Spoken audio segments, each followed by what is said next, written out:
నా వరకు ఒకే ఒక హీరో, అది మెగాస్టార్ చిరంజీవి గారు.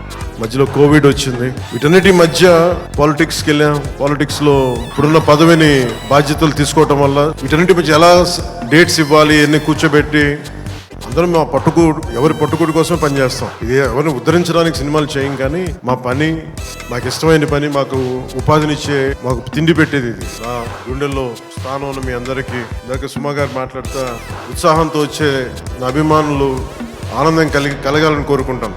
నేను రెగ్యులర్గా సినిమాలు చేయకపోవడం వల్ల నన్ను ఇలా మీరు వెనక్కి నెట్టేయడం భావ్యం కాదని బల్ల గుద్ది మరీ ఈ సందర్భంలో మీకు తెలియజేస్తాను. వాళ్ళు రాసిన కథని నేను ఎంత బాగా చేయాలని అనుక్షణం తపన పెడతాను, కానీ రిజల్ట్స్ ఎప్పుడు మన చేతిలో ఉండవు. సినిమా స్టార్ట్ చేసేటప్పుడు ఎప్పుడు కూడా చాలా అద్భుతంగా రావాలి, 10 మందికి డబ్బులు రావాలని ప్రయత్నం చేస్తాను. అది కూడా కరెక్ట్గా చెప్పాలంటే రోజుకి నేను పొద్దున ఒక 2-3 గంటలు, సాయంత్రం ఒక 3 గంటల పని చేసి, కొన్నిసార్లు 5-6 గంటలు. నిజంగా ప్లాన్ చేస్తే నాకు సినిమాలు చేయొచ్చు అని భరోసా ఇచ్చింది ఉస్తాద్ భగత్ సింగ్ ప్రీ రిలీజ్ వేడుకలకి వచ్చిన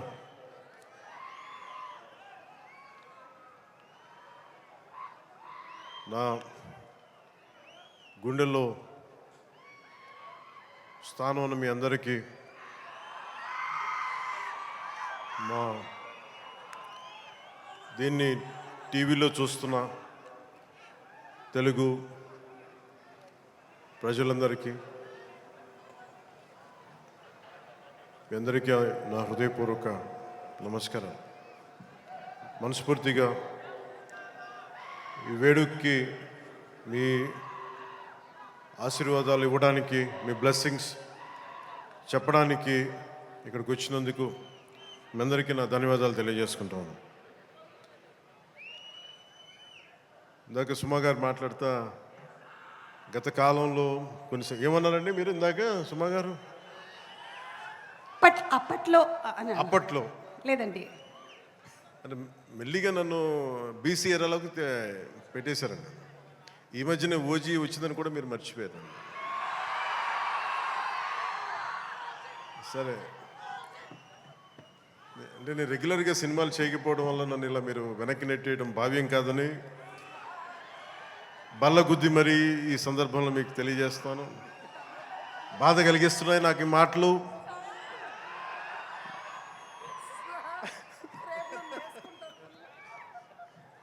సరదాగా సినిమా నాకు చాలా ఇష్టమైంది. నాకు అన్నం పెట్టిన సినిమా, ఈరోజు ప్రజలకు సేవ చేసే గుర్తింపునిచ్చిన సినిమా. అందుకే నా నిర్మాతలు బాగుండాలని కోరుకుంటాను. సినిమా కోసం ఉత్సాహంతో వచ్చే నా అభిమానులు ఆనందం కలగాలని కోరుకుంటాను. ఎప్పుడు సినిమా ఎలా ఆడాలి, ఎంత బాగా ఆడాలి నాకు తెలియదు. ఎప్పుడు సినిమా రిలీజ్ అయినప్పుడు కలెక్షన్స్ ఎంత ఇప్పుడు అడగలేదు, నాకు తెలియదు ఆ సంగతి. అలాగే నాకు ఏ సినిమా బాగుండాలని కోరుకుంటాను. నేను ఎప్పుడు తెలుగు సినిమా, తమిళ సినిమా ఇలా చూడండి. నేను ఇండియన్ సినిమా అనుకుంటాను. ఎప్పుడు నేను భారతీయ చిత్ర పరిశ్రమ అనుకుంటాను తప్ప ఈ తెలుగు, తమిళ్ లేదంటే హిందీ ఇట్లా అనుకోని ఎప్పుడు. అలాంటి తెలుగు చిత్ర పరిశ్రమ ఈరోజు భారతదేశంలో ప్రపంచవ్యాప్తంగా అది ఆస్కర్ దాకెళ్ళి, ఇది మన తెలుగు చిత్ర పరిశ్రమ తాలూకు గ్రేటెస్ట్ అచీవ్మెంట్ అది. అలాంటి తెలుగు చిత్ర పరిశ్రమలో నాకు చిన్నపాటి భాగస్వామ్యం ఉన్నందుకు చాలా ఆనందంగా ఉంటుంది. ఎప్పుడు నా నిర్మాతలు బాగుండాలని కోరుకుంటాను. నా దర్శకులు, నా రైటర్స్, వాళ్ళు రాసిన కథని నేను ఎంత బాగా చేయాలని అనుక్షణం తపన పెడతాను, కానీ రిజల్ట్స్ ఎప్పుడు మన చేతిలో ఉండవు. ఒకసారి నేను ఎప్పుడు సినిమాలు నాకు పదే చాలా సందర్భాలు చెప్తూ ఉంటాను. నా వరకు ఒకే ఒక హీరో, అది మెగాస్టార్ చిరంజీవి గారు. సో ఎవరైనా నన్ను మెచ్చుకుంటా ఉంటే నాకు అంటే మన హరీష్ అన్నారు చిరంజీవి గారిని పిలవాలి అని నేను మాట్లాడతాను, ఆయన ఫంక్షన్ పిలవాలి అది అంటే చెప్పాను. మీకు హీరో కావాలి అంటే నన్ను పిలవండి, మీకు తమ్ముడు కావాలంటే చిరంజీవి గారిని పిలవండి. చిరంజీవి గారి పక్కన ఉండి ఏమైపోతుందంటే నేను హీరో అన్న సంగతి మర్చిపోతాను. నాకు ఏం మాట్లాడాలో కూడా తెలియదు నాకు ఒక్కసారి. అలాంటిది అన్నయ్య చిరంజీవి గారు మనస్ఫూర్తిగా ఈరోజు ఉస్తాద్ భగత్ సింగ్ ట్రైలర్ చూసి ఆయన ట్వీట్ చేసింది ఇందాకే చూపించారు ఇందాక నాకు. అన్నయ్య చిరంజీవి గారికి మనస్ఫూర్తిగా నా ధన్యవాదాలు తెలుపుతున్నాను. అలాగే మన రామ్ చరణ్ తను కూడా ట్వీట్ చేసినందుకు మనస్ఫూర్తిగా నా ధన్యవాదాలు తెలుపుతున్నాను. అలాగే దర్శకులు బుచ్చిబాబు గారు, పిఠాపురం నివాసి, సో వారికి కూడా మనస్ఫూర్తిగా నా ధన్యవాదాలు తెలుపుతాను. సినిమా స్టార్ట్ చేసేటప్పుడు ఎప్పుడు కూడా చాలా అద్భుతంగా రావాలి, 10 మందికి డబ్బులు రావాలని ప్రయత్నం చేస్తూ ఉంటాం. స్టార్ట్ చేసే ప్రాసెస్లో చాలా అడ్డంకులు ఎదుర్కొంటాం, చాలా ఇబ్బందులు ఎదుర్కొంటాం, చాలా కష్టాలు ఎదుర్కొంటాం. ఒకసారి సినిమా విజయం కొంచెం అడ్డు అందరికి ఇబ్బందిగా ఉంది, కొంచెం మీరు దయచేసి పక్కన కొంచెం పక్కన. సినిమా విజయం సాధించాలని అందరం పనిచేస్తాం. ఈ ప్రాసెస్లో చాలా ఒడిదుడుకులు ఎదుర్కొంటాం. ఒడిదుడుకుల్ని తట్టుకొని ఒక సినిమాని అనుకున్నట్టుగా తీసి విజయం సాధించడం చాలా చాలా చాలా కష్టమైంది. నిద్రలు ఉండవు. అందరం ఎవరి పట్టుకుడి కోసం పనిచేస్తాం. ఇది ఎవరిని ఉద్ధరించడానికి సినిమాలు చేయం, కానీ మా పని, మాకు ఇష్టమైన పని, మాకు ఉపాధినిచ్చే, మాకు తిండి పెట్టేది ఇది. సో ఎవరం కూడా సినిమా పోవాలని ఎవరు, ఏ హీరో కాదు, ఏ హీరో కూడా ఎవరు చేయరు. అందరూ బాగుండాలని చేస్తారు, కానీ అన్నిసార్లు పరిస్థితులు అనుకూలించు. నాకు ఈ సినిమా ప్రారంభించినప్పుడు హరీష్ శంకర్ని దర్శకులుగా మన రవి గారు తీసుకొచ్చినప్పుడు గబ్బర్ సింగ్ తర్వాత మేము చేయలేకపోయాం. మేము కూర్చొని సినిమా లేట్ అయింది. ఇందాక తను చెప్పిన రీజన్స్ కూడా నేను ఒకసారి దర్శకుడు నమ్మానంటే నేను నమ్మేస్తాను. సినిమా ఇంకా ఎలా వస్తుందో నాకు తెలియదు, కానీ చాలా బ్లైండ్గా నమ్మేస్తాను. ఏం చేయమంటే చేస్తాను. సో తను అనుకున్న ఒక కథను తీసుకొచ్చారు, దాన్ని పూర్తి స్థాయిలో ముందుకు వెళ్ళలేకపోయాం. చిన్న కథ మారింది, మధ్యలో కోవిడ్ వచ్చింది.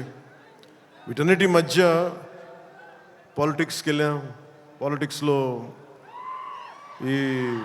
ఇప్పుడున్న పదవిని బాధ్యతలు తీసుకోవటం వల్ల వీటన్నిటి మధ్య ఎలా డేట్స్ ఇవ్వాలి, ఎన్ని కూర్చోబెట్టి నాకున్న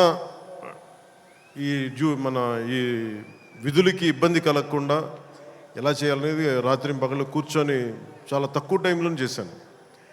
ఈ సినిమా చూసిన తర్వాత నాకు ఒకటేమనిపించిందంటే, 48 రోజులు చేసావా హరీష్? ఒక 40-45 రోజుల్లోనే సినిమా ఫినిష్ చేశాను, మేజర్ సినిమా అంతా. అది కూడా కరెక్ట్గా చెప్పాలంటే రోజుకి నేను పొద్దున ఒక 2-3 గంటలు, సాయంత్రం ఒక 3 గంటలు అలా పనిచేశాను. కొన్నిసార్లు 5-6 గంటలు. అంటే నిజంగా ప్లాన్ చేస్తే నాకు సినిమాలు చేయొచ్చు అనే భరోసా ఇచ్చింది ఉస్తాద్ భగత్ సింగ్. హరీష్ అంత బాగా ప్లాన్ చేశాడు. అంటే ఒక దర్శకుడు చాలా బాగా చెయ్యాలి అంటే, ఒక మైత్రి మూవీ మేకర్ సక్సెస్, వాళ్ళు తీస్తున్న వరుస విజయాలు కావచ్చు, పుష్ప కావచ్చు, రేపొద్దున్న పెద్ది కావచ్చు, అంతకుముందు తీసిన దూకుడు కూడా మీదే కదా, జనతా గ్యారేజ్ కానీ, శ్రీమంతుడు కానీ, సినిమాలంటే ఒక నిర్మాణ సంస్థకి ఇన్ని విజయాలు ఎందుకు వస్తాయి? అది కాకతాళీయంగానో చాలా యాక్సిడెంట్గా జరగవు. They must be great thought behind it, great effort behind it. అందుకని వీళ్ళకి విజయాలు వస్తున్నాయి అంటే వాళ్ళు ఎంత కష్టపడతారని నాకు ఈ సినిమా చూసాక నాకు అర్థమైంది. మనస్ఫూర్తిగా అలాంటి మైత్రి నిర్మాణ సంస్థలో నాకు అవకాశం వచ్చింది. మనస్ఫూర్తిగా వారికి నా ధన్యవాదాలు తెలియజేసుకున్నాను. సార్, నేను పాలిటిక్స్లో మాట్లాడలేకపోతున్నాను, కొంచెం భరించాను.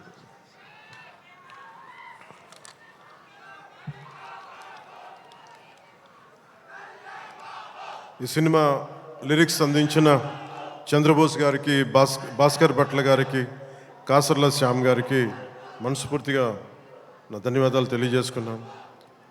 అలాగే పిఆర్ఓ లక్ష్మీ వేణుగోపాల్ గారికి, కాస్ట్యూమ్ డిజైనర్ నీతా లుల్లా గారికి, నా చేత డ్యాన్స్ చేయించిన నాకు ఇష్టమైన కొరియోగ్రాఫర్ దినేష్ మాస్టర్ గారికి, అంటే హరీష్ ఎలా చేస్తారంటే అసలు ఏం లేదు సార్, మీరు వచ్చి చూడండి, మీకు నచ్చితే చేయండి, అలాగా తీసుకెళ్ళి ఫైనల్ నా చేత మొత్తం తను అనుకున్న మూమెంట్స్ అన్ని చేయించాడు నాకు. సో దానికి బలమైన మూమెంటం ఇచ్చింది దినేష్ మాస్టర్. అలాగే స్టంట్స్ రామ్ లక్ష్మణ్ గారు, రవి వర్మ గారికి, మైబమ్ నబకాంత్ గారికి, పృథ్వీ జీవన్ గారికి నా మనస్ఫూర్తిగా నా అభినందనలు తెలియజేసుకున్నాను. ఈ సినిమాకి అడిషనల్ స్క్రీన్ ప్లే రాసిన రమేష్ రెడ్డి గారికి, ఈ సినిమా ఆగిన సినిమా ఇంత ఫాస్ట్గా మళ్ళీ రావడానికి చాలా ముఖ్య పాత్ర వహించిన దర్శకులు, screen play writer K Dashrath గారికి, ఎడిటింగ్ చేసిన కార్తిక్ శ్రీనివాస్ గారికి, అలాగే ప్రొడక్షన్ డిజైనర్ ఆనంద్ సాయ్, నా స్నేహితుడు తను. చిన్నప్పుడు మేమిద్దరం చెన్నైలో పెరిగిన వాళ్ళం. ఈరోజు మీకు అర్థమవుతుంది సినిమా చూసిన తర్వాత ఒక ప్రొడక్షన్ డిజైన్, తన సెట్ డిజైనింగ్ ఏ స్థాయిలో ఉందనేది ఒక అత్యంత అద్భుతంగా తీర్చిదిద్దారు ఆనంద్ సాయి గారు. వారికి మనస్ఫూర్తిగా నా అభినందనలు. ఈ 2 పాటల్ని ప్రత్యేకి మన కెమెరామెన్ ఆయనంక బోస్ గారికి చాలా బ్యూటిఫుల్ ఫోటోగ్రఫీ చేశారు. అలాగే ఈ 2 పాటల్ని, ఇప్పుడు కనిపించే 2 పాటల్ని రవి వర్మన్ గారు చేశారు. వారికి కూడా వారి అద్భుతమైన ఫోటోగ్రఫీ, వారికి కూడా నా అభినందనలు తెలియజేస్తాను. దేవిశ్రీ లేకుండా, దేవిప్రసాద్ లేకుండా సినిమాకి ఈ స్థాయి ఊపొచ్చిండేది కాదు. ఆయన సంగీతం దేశం మొత్తం అందరినీ ఊపుతూ ఉంటుంది. అలాగే దేవిప్రసాద్ గారి మొదటి ప్రైవేట్ ఆల్బమ్, ఫస్ట్ ఆయన సినిమాలోకి రాకముందు వీడియో ఆల్బమ్, మ్యూజిక్ ఆల్బమ్ని నేనే రిలీజ్ చేశాను. అప్పుడు నా మొదటి 2-3 సినిమాల మధ్యలో ఆయన అసోసియేషన్ లాగా కంటిన్యూ అవటం మనస్ఫూర్తిగా వారికి నా అభినందనలు తెలియజేస్తున్నాను. అలాగే background score, OG background score తోటి, సాంగ్స్ తోటి ఇచ్చిన తమన్కి చాలా తక్కువ సమయంలో దేవి గారు బిజీగా ఉండటం వల్ల ఆ బాధ్యతల్ని, ఆ బరువుని భుజం మీద తీసుకుని తమన్ గారికి మనస్ఫూర్తిగా నా ధన్యవాదాలు తెలుపుకుంటా ఉన్నాను. ఎగ్జిక్యూటివ్ ప్రొడ్యూసర్ రావిపాటి చంద్రశేఖర్ గారికి, దినేష్ గారికి, అలాగే సిఇఓ చెర్రీ గారికి మనస్ఫూర్తిగా నా ధన్యవాదాలు తెలుపుకుంటున్నాను. శ్రీలీల గారికి నిన్న సరదాగా అన్నాను, కానీ డ్యాన్స్ ఆవిడ చేయకూడదని సరదాగా అన్నాను, కానీ యాక్చువల్గా she's a brilliant performer, brilliant dancer. అయితే నాకు ఈ కథ, ఆ చిత్రం, ఆ పర్టికులర్ సాంగ్లో ఏంటంటే తనకి డిఫరెంట్ క్యారెక్టర్ని చాలా బాగా మలిచారు మన హరీష్ శంకర్ గారు. అందుకని తనకి ఈ సినిమాలో డ్యాన్స్ తక్కువ ఉన్నా కానీ తన పెర్ఫార్మెన్స్ చాలా చాలా అద్భుతంగా చేశారు శ్రీలీల గారు. It's very brilliant performance. ఒక నోస్టాలజిక్ ఫీలింగ్ ఏదో వస్తుంది అనుకుంటాను. ఆ పర్టికులర్ సాంగ్ ఏదో ఒక పర్టికులర్ నేపథ్యంలో సంగీతాన్ని వాడారు మన హరీష్ శంకర్ గారు. దాంట్లో శ్రీలీల గారు చేసింది కానీ తన క్యారెక్టరైజేషన్, నాకు తెలిసి ఇప్పుడు దాకా శ్రీలీల గారు చేసిన క్యారెక్టర్స్లో చాలా గుర్తుండిపోయే పాత్ర ఉంటుందని నేను మనస్ఫూర్తిగా నాకైతే నేను మన డబ్బింగ్ చెప్తున్నప్పుడు నాకు అది అనిపించింది. She has done a great performance and great job. Rashi Khanna గారు కథ వినకుండా కేవలం నేను యాక్ట్ చేస్తున్నాను, నా పక్కన యాక్ట్ చేయాలి అని చెప్పి పెద్ద మనసుతోటి కథ కూడా వినకుండా స్ట్రైట్గా సెట్కి వచ్చి ఆ రోజు నాతో మా చెప్పారు, మీ కథ కూడా వినలేదు, మీతో యాక్ట్ చేయాలని దీంతో వచ్చేసానని చెప్తే రాశికన్న గారికి కూడా మనస్ఫూర్తిగా నా ధన్యవాదాలు, అభినందనలు తెలుపుకుంటున్నాం. She has done a fabulous job, brilliant job. అలాగే ఈ సినిమాకి 2 ముఖ్య పాత్రధారులు, ఒకళ్ళు కేఎస్ రవికుమార్ గారు, తమిళనాడు తమిళ ఫిల్మ్ ఇండస్ట్రీ నుంచి, అలాగే పార్థివన్ గారు. అలా కేఎస్ రవికుమార్ గారికి మన రజనీకాంత్ గారితో, కమల్ హాసన్ గారితో చాలా సినిమాలు చేసిన వ్యక్తి, దర్శకులు వాళ్ళిద్దరు. కేఎస్ రవికుమార్ గారు, వారికి కూడా నా ధన్యవాదాలు తెలియజేస్తా ఉన్నాను. ఎస్పెషల్లీ పార్థిబన్ గారికి నాకు చాలా ఇష్టమైన వ్యక్తి. ఆయన నేను చెన్నైలో ఉన్నప్పుడు ఆయన పుదియ పాద అని చెప్పి మొదటి సినిమా ఆయన డైరెక్ట్ చేసి ఆయనే హీరోగా యాక్ట్ చేశారు, సీత గారి హీరోయిన్. నేను వెళ్ళి మెడ్రాస్, ఐ థింక్ ఇక్కడ ఉదయం థియేటర్ అనుకుంటా, నేను నా ఫ్రెండ్ ఆనంద్ సాయి మేమిద్దరం వెళ్ళి ఆ సినిమా చూసాం. ఫస్ట్ సినిమా సంవత్సరం ఆడింది, అది ఒక సంవత్సరం అంత బ్రిలియంట్ ఫిల్మ్ చేశారు. తర్వాత తెలుగులో కూడా చేసినట్టు ఆ cinema. Such a brilliant director, brilliant screen play writer, అసలు ఆయన మోటివేషనల్ స్పీకర్ కూడా ఆయన. అలాంటి పార్థిబన్ గారి సినిమాలో చాలా అంటాగనిస్ట్గా నటించడం మనస్ఫూర్తిగా వారికి బ్రిలియంట్ పెర్ఫార్మెన్స్ బై పార్థిబన్ గారు. వారికి నా ధన్యవాదాలు తెలియజేసుకుంటున్నాను. కొన్ని గౌతమి గారికి తల్లిపాత్ర చేసిన సత్యం రాజేష్ గారికి, ప్రవీణ్ గారికి, ప్రభాస్ శ్రీను గారికి, కేజీఎఫ్ అవినాష్ గారికి, కిల్లి క్రాంతి గారికి, రావు రమేష్ గారికి, రమేష్ రెడ్డి గారికి, మాగంటి శ్రీనాథ్ గారికి, మీర్ సర్వ టెంపర్ వంశీ గారికి, అలాగే చైల్డ్ నా చిన్నప్పుడు పాత్ర చేసిన పుష్కర్ గారికి మనస్ఫూర్తిగా నా అభినందనలు, నా ధన్యవాదాలు తెలియజేసుకున్నాను. నవీన్ గారికి గబ్బర్ సింగ్ చూసినప్పుడు యుఎస్లో ఆయన మొదటి డిస్ట్రిబ్యూటర్గా ఉండేవారు. చాలా సందర్భాల్లో కలిసినప్పుడు నాతో మీతో ఒకసారి సినిమా చేయాలి, అలాంటి గబ్బర్ సింగ్ లాంటి విజయం ఉండే సినిమా మీకు చేయాలని కోరికని ఒక 7-8 ఇయర్స్గా, ఆల్మోస్ట్ 10 ఇయర్స్గా అడుగుతూ ఉన్నారు. అది ఈరోజు ఉస్తాద్ భగత్ సింగ్ ద్వారా తీరుతుందని మనస్ఫూర్తిగా నేను ఆకాంక్షిస్తున్నాను, ఆశిస్తున్నాను. అలాగే రవి గారికి కూడా నా బెస్ట్ విషెస్ తెలియజేస్తా ఉన్నా. ఈ సినిమా ఈరోజు అయ్యి ఇంత బాగా వచ్చిన సినిమా అంటే ఒకడే కారణం. దీనికి మీలో ఒకటి దర్శకుడైతే ఎలా ఉంటుందో అది హరీష్ శంకర్.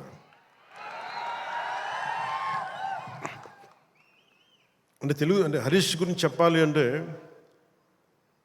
తెలుగు చిత్ర పరిశ్రమకి ప్రాంతీయత, కులాలు ఇవేమి ఉండవు. ఈరోజు మన తెలంగాణ నేల నుంచి వచ్చినవాడు, కరీంనగర్ నుంచి వచ్చినాడు. అది సినిమాని మనకి దీనికి ఎల్లలు ఉండవు, హద్దులు ఉండవు. దీనికి ఆ సినిమానా ఈ సినిమానా అని కాదు, ఇది మన సినిమా. ఇది మన దేశపు సినిమా, మన నేల సినిమా, మన నేల నుంచి పుట్టిన దర్శకుడు. ఇలాంటి అద్భుతమైన దర్శకుడు నన్ను ఇలా చూడాలని చెప్పేసి ఊహించుకొని ఇలా కావాలని చెప్పి తపన పడి, నాకు హార్స్ రైడింగ్ నాకు రాదు. నాకు గబ్బర్ సింగ్ షూటింగ్ టైంలో నాకు తీసుకెళ్ళి మన గుజరాత్లో తీసుకెళ్ళి గుర్రం తీసుకొచ్చారు. దేనికన్నా నేను మామూలుగా నడిచి వస్తే ఈ విలన్స్ని కొట్టొచ్చామనుకుంటే, లేదా గుర్రం మీద రావాలని అంటారు. నాకు అప్పటిదాకా హార్స్ రైడింగ్ తెలియదు. నాకు గుర్రం పట్టుకొని నడవడం అలవాటు, కానీ హార్స్ రైడింగ్ తెలియదు. కానీ మనోడు అడిగాడు కదా, చేసేద్దామని చెప్పి గుర్రం మీద ఎక్కి దాని చెవిలో ఒకటే చెప్పాను, నన్ను జాగ్రత్తగా తీసుకెళ్ళి వదలు అని గుర్రంతో ఒక్కొక్క మాట చెప్పాను. అది మిరాక్యులస్గా నన్ను తీసుకెళ్ళింది. అంటే నన్ను ఎందుకు చెప్తున్నాను, ఇది మనిషి నన్ను ఎంత కోరుకున్నాడో నన్ను చాలా ఆశిస్తాడు. నేను ఏదైనా నేర్చుకోవడానికి సంసిద్ధతో ఉంటాను తప్ప, అన్నీ ఒకటికి అన్ని అద్భుతాలు, అన్ని క్వాలిటీస్ ఎలా ఉంటాయి, అన్ని టాలెంట్స్ ఒక మనిషిలో ఉండవు కదా. కానీ ఒకసారి సినిమాకి ఏంటంటే స్పాంటేనియస్గా అన్నీ నేర్చుకోవాల్సి వస్తుంది ఒక్కోసారి. సో అలాంటి స్పాంటేనిటీ ఒక యాక్టర్కి రావాలి అంటే ఆ డైరెక్టర్ కానీ, ఆ రైటర్ కానీ ఎంత ప్యాషనేట్ వ్యక్తులు అయితే తప్ప మనం చేయలేం, పుష్ చేస్తారు అట్లా. సో అలాంటి అద్భుతమైన దర్శకుడు ఈరోజు హరీష్ శంకర్ ఈ సినిమాకి పడ్డ తపన కానీ, రహీం బాబులు డైరెక్షన్ టీం పడ్డ తపన కానీ, ఎడిటింగ్ టీం పడుతున్న శ్రమ కానీ, మ్యూజిక్ టీం పడుతున్న శ్రమ కానీ, వీటన్నిటినీ ఒక క్యాప్టెన్గా, ఒక షిప్ క్యాప్టెన్గా తను ముందుకు తీసుకెళ్లే విధానం హరీష్ శంకర్కి మనస్ఫూర్తిగా నేను నా అభినందనలకు మించి వీటన్ని నా గుండెల్లోంచి నా ప్రేమపూర్వకంగా తెలియజేస్తాను. Hats off to Harish, you have done a brilliant job and wonderful job. Harish శంకర్కి మనం చెప్తా ఉన్నాను, చాలా కమిటెడ్ వ్యక్తి. నేను ఒకటేం చెప్తుంటే, అనవసరమైన కాంట్రవర్సీస్కి వెళ్ళగా బాబు నువ్వు వదిలేసి అని చెప్తా ఉంటాను. ఏంటంటే ఇందాక అన్నాను కదా, మన సుమా గారు అడిగితే ఆ ఇచ్చి పడేసే గోత్రం నాది కదా హరీష్ది. నేను తీసుకుంటాను, దెబ్బలు తీసుకుంటాను, మా వాడు తీసుకోడు, ఇచ్చేస్తాడు తిరిగి. అంటే ఇలాంటి వాడు నా ఉద్దేశంలో ఈ రోజున ఒక రోజున మన తెలంగాణ నేలకి పనిచేస్తాడు, మన భారతదేశానికి కూడా పనిచేస్తాడు. అంత సత్తా ఉన్నాడు, చాలా పాండిత్యం ఉన్నవాడు, గొప్ప dialogue writer, story writer, and amazing director. అలాంటి డైరెక్టర్ నన్ను ఊహించుకొని నేను చాలా చేయలేను, నాకు నేనుగా నేను ఊహించుకోలేను నేను నా గురించి. కానీ ఇలా బాగుంటుంది, మీ మనసులో ఆకాంక్షలు ఎలా ఉంటాయి, ఏం చేస్తాడు అని చెప్పి రాసుకొని నా చేత చేయించి ఇవన్నీ మీకు ఈరోజు నాకు సినిమా గురించి మీరు చూడండి అద్భుతంగా ఉంటుందని చెప్పడం నాకు ఎప్పుడు ఎబ్బెట్టుగా ఉంటుంది, ఇబ్బందిగా ఉంటుంది. నా సినిమా నేను అమ్ముకోలేను, చూడండి అని చెప్పలేను. కానీ నాకు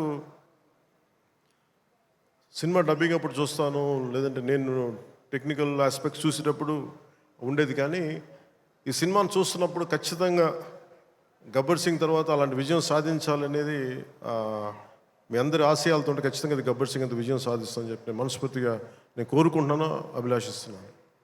కాదు ఇది నేను ఎక్కువ ఎందుకు చెప్పట్లేదంటే ఫైనల్ వర్డిక్ట్ ఎప్పుడు ప్రజలదే, అభిమానులది, తెలుగు ప్రేక్షకులది. మీరు ఏం నిర్ణయిస్తారో ఇది మీ చేతిలో ఉంది. కానీ మా నుంచి తప్పు లేకుండా అయితే సినిమా చేశాం. ఒక యాక్టర్గా నేను కావచ్చు, టెక్నీషియన్స్గా కావచ్చు, హరిశంకర్ స్క్రీన్ ప్లే కావచ్చు, నిర్మాతల తాలూకు ప్రొడక్షన్ వాల్యూస్ కావచ్చు, టెక్నికల్ ఎఫర్ట్స్ కావచ్చు, నాతో పాటు యాక్ట్ చేసిన నటీనటులు కావచ్చు, మేము మా జాబ్ చాలా బ్రిలియంట్గా చేసాం. బెస్ట్ ఎఫర్ట్స్ పెట్టాం ఇన్ గివెన్ సర్కమ్స్టాన్సెస్. ఇది గబ్బర్ సింగ్ అంత విజయం సాధించాలని మనస్ఫూర్తిగా నేను కోరుకుంటున్నాను. సినిమా కూడా చాలా ఎంగేజింగ్గా ఉంది, ఎంటర్టైనింగ్గా ఉంది అనిపించింది నాకు చూస్తూ ఉంటే. సో ఇది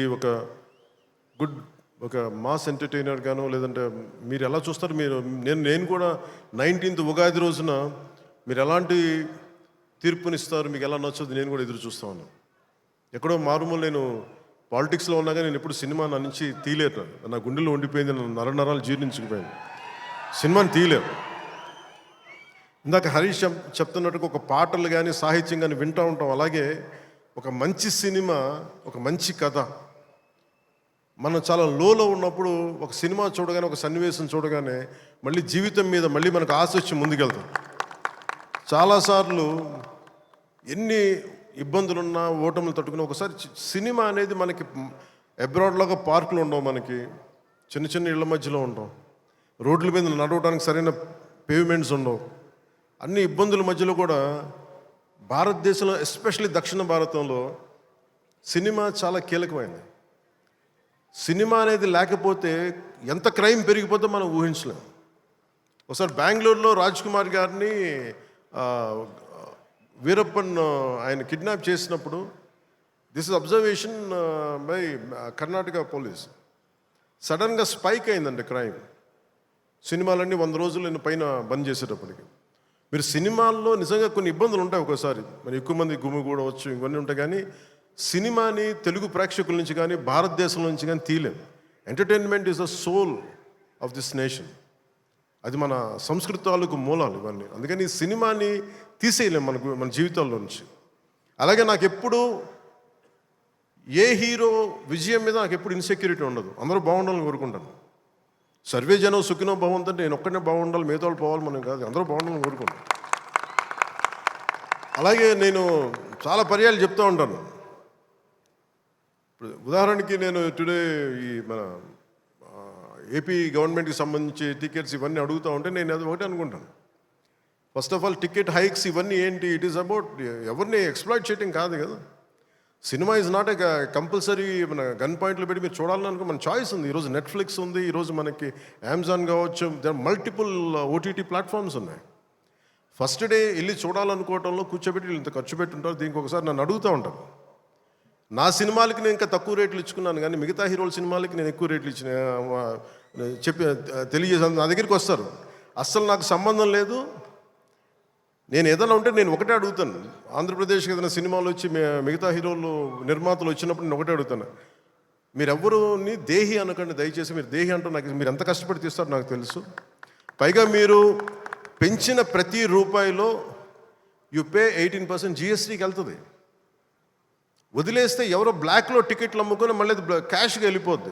అది గవర్నమెంట్కి రెవెన్యూ కాదు, ఎవరికి. అందుకని చెప్పి దీన్ని బేస్ చేసుకొని నేను ఆంధ్రప్రదేశ్కి ప్రత్యేకించి అది ప్రభుత్వం ఎన్డీఏ ప్రభుత్వం కాబట్టి నేను మనస్ఫూర్తిగా ఇర్రెస్పెక్ట్ ఆఫ్ హీరో, పుష్ప కావచ్చు, లేదంటే మన జూనియర్ ఎన్టీఆర్ గారు కావచ్చు, మహేష్ గారిది కావచ్చు. మహేష్ గారు వచ్చిన రిలీజ్ అయిందో తెలియదు కానీ నాకు ఈ మధ్యకాలంలో ఏ సినిమా వచ్చినా కానీ, ఇంక్లూడింగ్ కల్కి ప్రభాస్ గారి కావచ్చు,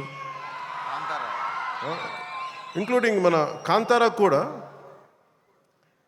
కర్ణాటకలో తెలుగు సినిమా పోస్టర్లు కూడా పడకూడదు అని అన్నా కానీ నేను కాంతారాకి ఆ వివక్ష చూపించలేదు.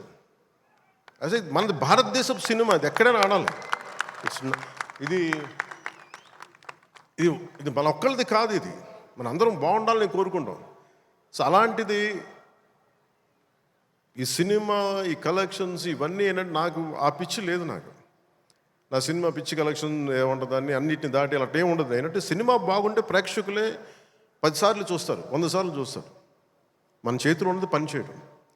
సో తెలుగు సినిమా అనేది ఇర్రెస్పెక్టివ్, మనం ఈ ఫ్యాన్ వార్డ్స్ ఇవన్నీ చూస్తూ ఉంటాను. నాకు చాలా మీరందరూ ఏకాభిప్రాయం అంటే మీకు ఒక డెఫినెట్గా మన ఇంకొక హీరో మనకి ఇష్టం అది చూడాలి, కానీ అబ్యూజివ్గా ఉండిపోవటం, ఆన్లైన్ వార్డ్స్ అబ్యూజివ్గా అయిపోవటం, ఇది ఒక రైట్ వాతావరణం అనిపించదు నాకు.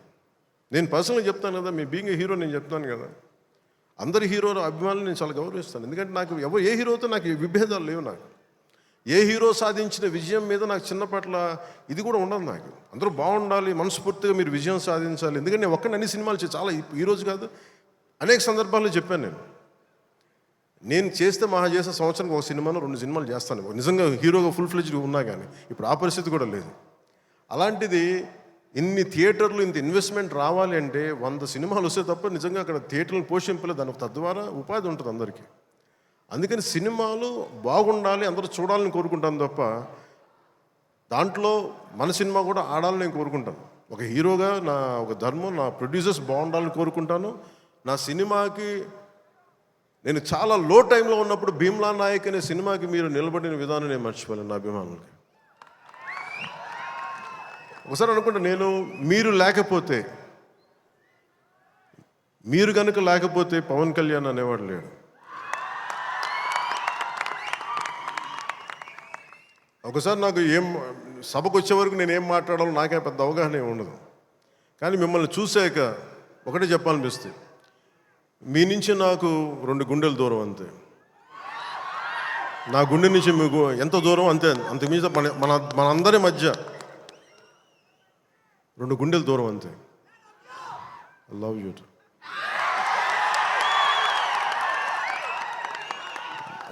నేను సినిమా చేసినప్పుడు ఒకటే కోరుకుంటా, మీకు పవన్ కళ్యాణ్ సినిమా చూసినప్పుడు ఎలా ఉండాలి అని కోరుకుంటానంటే ఎంటర్టైన్మెంట్ ఉండాలి. ఆర్ట్ సినిమాలో ఉండకూడదు, కొంచెం ఎంటర్టైన్మెంట్ ఉండాలి, చిన్న ఉత్సాహం రావాలి, చిన్నపాటి సామాజిక అవగాహన స్పృహ ఉండాలి, దేశం మీద చిన్నపాటి భక్తి ఉండాలి, భక్తి పెంపొందించేలా ఉండాలి. ఇవన్నీ ఒక కలెక్టివ్ థాట్ అన్నీ సరైన కమర్షియల్ మీటర్లో దొరికితే ఎలా ఉంటుందో ఈ సినిమా హరీష్ శంకర్ నిర్దేశకత్వంలో, ఆయన దర్శకత్వంలో నేను ఏమైతే ఇలా ఉంటే బాగుంటుందని కోరుకుంటానో అవన్నీ చాలా పొందిగ్గా ఒక భగవంతుడికి ఒక మాల్లా కూర్చాడు. ప్రేక్షకులుగా ఆ మాల వేయడానికి సిద్ధంగా ఉన్నాను హరీష్ శంకర్. మీరు this film will definitely I think entertain you. అంటే నాకేంటంటే డికేడ్స్ నుంచి లాస్ట్ 2.5 డికేడ్స్ నుంచి నాకు ఏ సినిమా చెప్పుకోవడం నాకు తెలియదు. తొలి ప్రేమ కూడా ఆడినప్పుడు, నా ఫస్ట్ సినిమా ఆడినప్పుడు కూడా అంటే మేబీ నా 3rd, 4th సినిమా నాకు తెలియదు అది ఎంత హిట్ అయిందని కూడా తెలియదు. అలాగే మనం ఓజీ హిట్ అయినప్పుడు కూడా నాకు తెలియదు.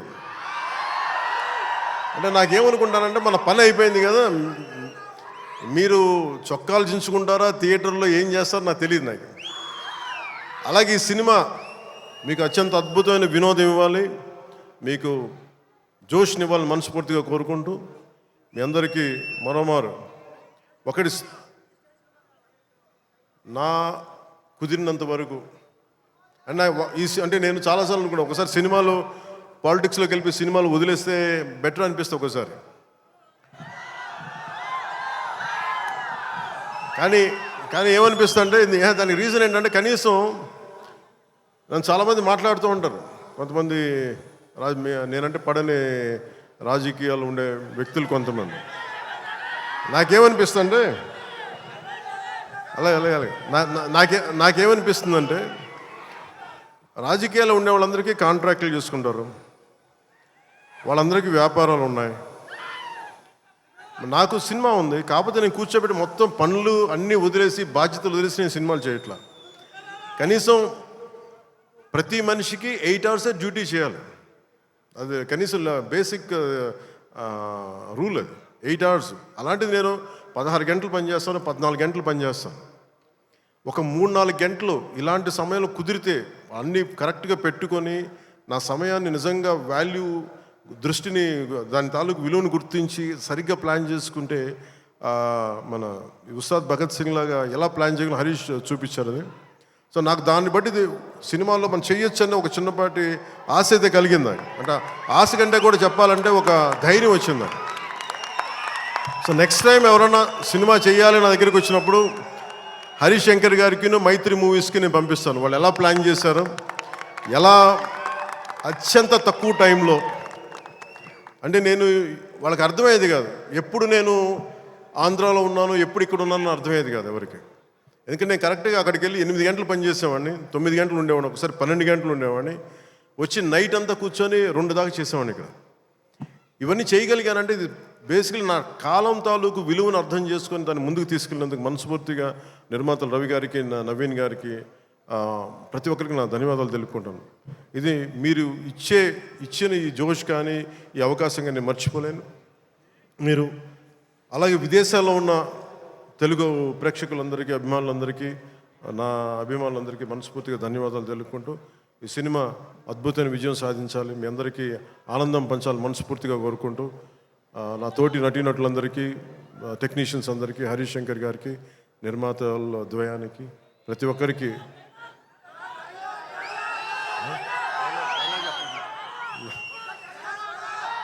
నా ధన్యవాదాలు తెలుపుకుంటున్నాను.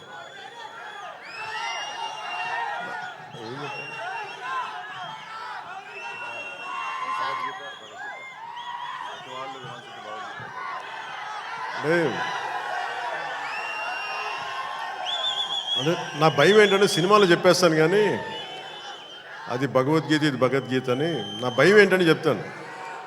నేను చాలా దైవ భక్తుడిని. నాకు భయం ఇవన్నీ సినిమాల వరకు మనోడు నెట్టేసి చెప్పించేస్తాడు కానీ ఇవన్నీ సినిమాల్లో అంటే ఇలా చెప్పడానికి చాలా భయం వేస్తుంది.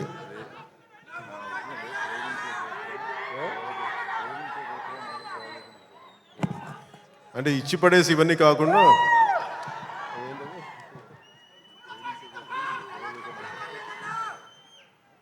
అంటే ఆ డైలాగ్ చెప్పు ఒకసారి, నువ్వు ఏ రాసావు చెప్పు.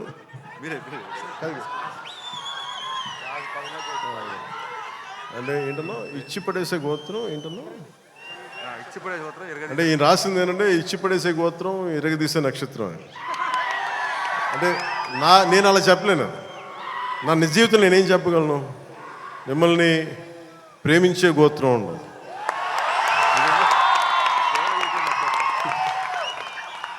ఇది నేను ఎలా చెప్పగలంటే మిమ్మల్ని ప్రేమించే గోత్రం, సేవ చేసే నక్షత్రం.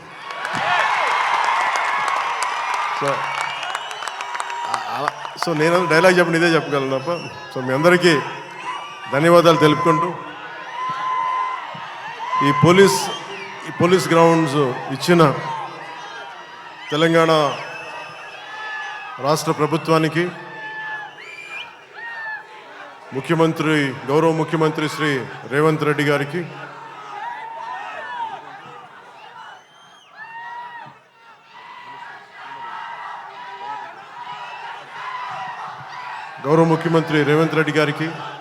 సినిమాటోగ్రఫీ మినిస్టర్ కోమటిరెడ్డి గారికి, తెలంగాణ రాష్ట్ర డీజీపీ గారికి, కమిషనర్ గారికి, సజ్జనార్ గారికి, పోలీస్ గ్రౌండ్స్ ఇచ్చిన పోలీస్ అధికార యంత్రాంగానికి, ఇక్కడ రక్షణకు వచ్చిన పోలీస్ కానిస్టేబుల్స్ అందరికీ, అధికారులందరికీ మరోమారు ధన్యవాదాలు తెలుపుకుంటూ ఈ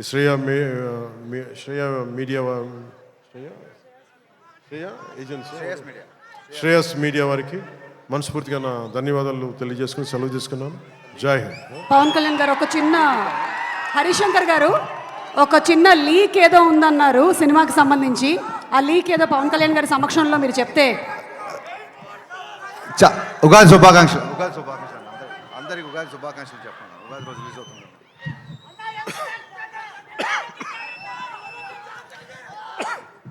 మీరు ఆరోగ్యం జాగ్రత్తని దగ్గు తెప్పించారు నాకు. అంటే నాకు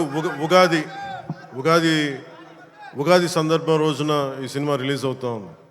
సో మీ అందరికీ మన తెలుగు రాష్ట్రాల్లో ఉన్న ప్రజలందరికీ, అలాగే భారతదేశంలో ఉగాది జరుపుకున్న ప్రతి ఒక్కరికి ఉగాది శుభాకాంక్షలు తెలియజేసుకున్నాను. Love you. అలాగే ఉగాది రంజాన్ రెండు కలిసి వచ్చిన ఈసారి. అందుకని పక్కన వచ్చిన పక్క రోజులు అలాగే రంజాన్ శుభాకాంక్షలు కూడా మనస్ఫూర్తిగా తెలియజేసుకున్నాను. ఏం చెప్తా ఏంటది?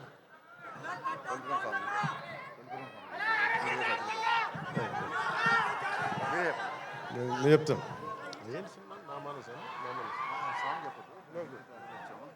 ఫస్ట్ టైం నా సినిమా నా పాట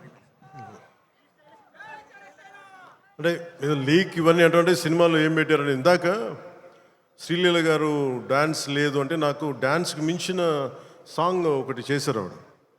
సో వెరీ బ్యూటిఫుల్ సాంగ్. అది మీకు తిరిగి ఒక ఇందాక సుమా గారు చెప్పినట్టుగా చాలా దశాబ్దాల క్రితం అప్పుడెప్పుడో నేను చాలా సినిమాలు చేస్తున్నప్పుడు మీకు గుర్తుండే ఉంటుంది కదా, చాలా రోజుల క్రితం, కొన్ని శతాబ్దాల క్రితం ఆ మర్చిపోయిన నా భావనని తిరిగి ఈ సినిమాలో హరీష్ గారు తీసుకొచ్చారు దాన్ని. అది ఇందాక మీకు కనిపించే ఉంటుంది, ఇందాక ట్రైలర్లో కూడా దాని తాలూకు ఆ చిన్నపాటి ఆలాపన అనేది కనిపిస్తుంది. అది నేను నిజంగా చాలా ఎంజాయ్ చేస్తున్నప్పుడు. సో ఇది ఈ సినిమా మరోమారు మీ అందరికీ ఆనందం కలిగిస్తుంది తెలియజేసుకుంటూ జై హింద్.